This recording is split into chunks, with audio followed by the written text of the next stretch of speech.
हमने अभी तक कोऑर्डिनेट्स के फंडामेंटल कैरेक्टर पढ़ लिए और कोऑर्डिनेट्स नॉन कोऑर्डिनेट्स कशेरुकियों में अंतरों के बारे में अध्ययन कर लिया है। आज हम जो पढ़ेंगे वो है आउटलाइन क्लासिफिकेशन ऑफ कोऑर्डिनेट्स का। कोऑर्डिनेट्स का आउटलाइन क्लासिफिकेशन क्या होगा, हम उसको किस प्रकार से वर्गीकरण करेंगे, सिंपल आउटलाइन डायग्राम से समझाएंगे आपको। ये है संघ कोऑर्डिनेटा।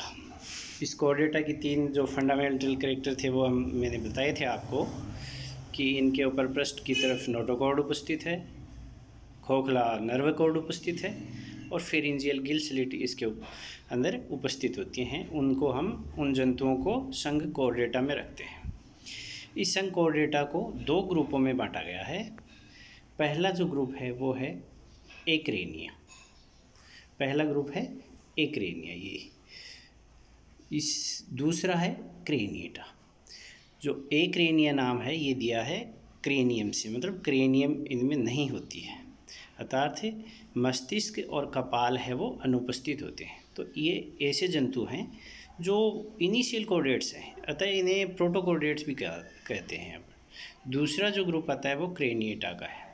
इस ग्रुप में आने वाले जंतु के अंदर कपाल है वो उपस्थित होती है, अर्थात क्रेनियम उपस्थित है, मस्तिष्क उपस्थित है। ऐसे जंतु वास्तविक कोऑर्डिनेट होते हैं, इसलिए इन्हें यूकोऑर्डिनेटा भी कहा जाता है।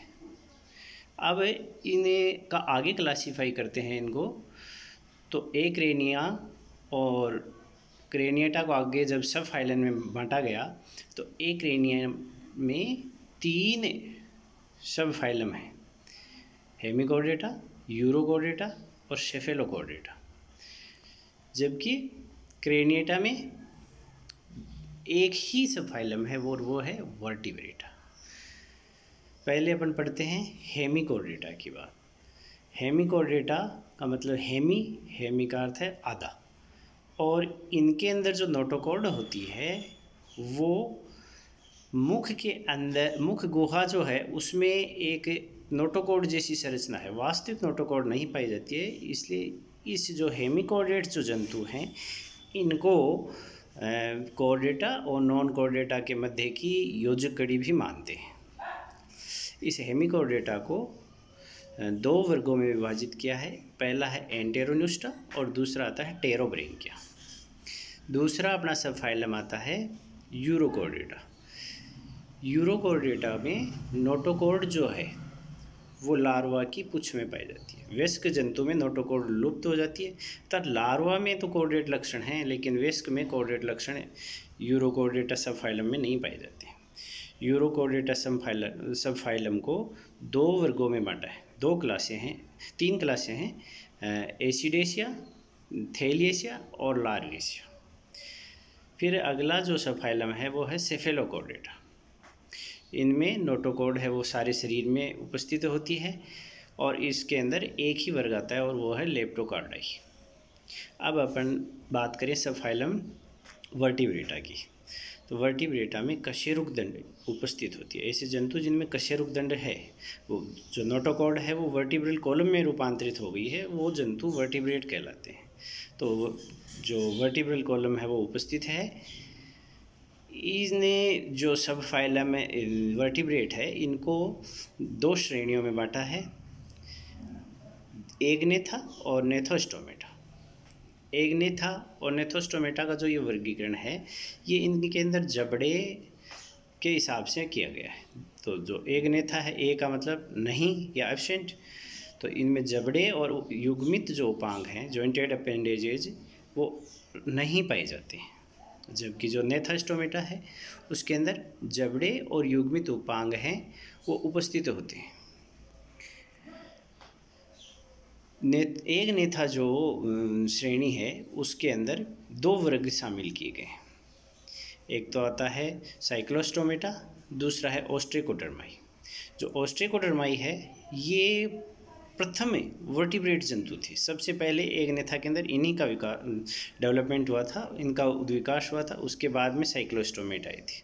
साइक्लोस्टोमेटा का जो नाम दिया था वो इनका मुख है वो चक्राकार था, इसके हिसाब से ये साइक्लोस्टोमेटा नाम दिया गया। हम इनकी डिटेल स्टडी आगे करेंगे।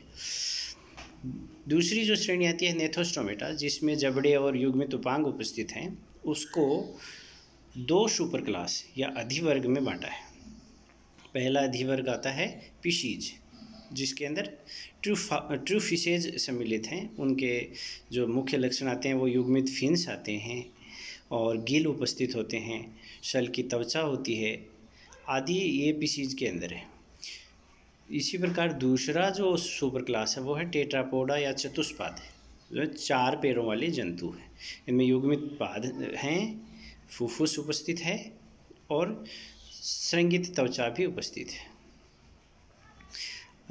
जो पीसीज सुपर क्लास है उसको 3 क्लास में बांटा है। पहली है प्लेकोडर्माई, दूसरी है कॉन्ड्रिक्थीज और तीसरी है ओस्टिकथीज। टेट्रापोडा जो सुपर क्लास है उसे 4 वर्गों में बांटा है। पहला वर्ग आता है एम्फीबियन का, उभयचर जिसमें सम्मिलित हैं, जो थलीय और जलीय दोनों आवास में जंतु जो रहते हैं वो आते हैं। दूसरा है रेप्टिलिया या सरीसृप, जो ज़मीन के बिल्कुल टच होकर जो चलते हैं वो रेप्टिलिया या सरीसृप हैं। तीसरा एवीज हैं जो पक्षी हैं, और चौथा जो वर्ग आता है वो मेमेलिया या स्तनधारी का आता है, जिनमें मेमेलरी ग्लैंड उपस्थित होती हैं। इन सब क्लासों का हम कौन सी क्लास में कौन से लक्षण होंगे और उसमें कौन से उन जंतु अपन उनमें शामिल करेंगे, इन सब के बारे में हम एक एक करके आगे अध्ययन करते रहेंगे। तो हमारा पहला जो अध्ययन होगा वो हेमिकोर्डेटा का होगा। अगला, थैंक यू।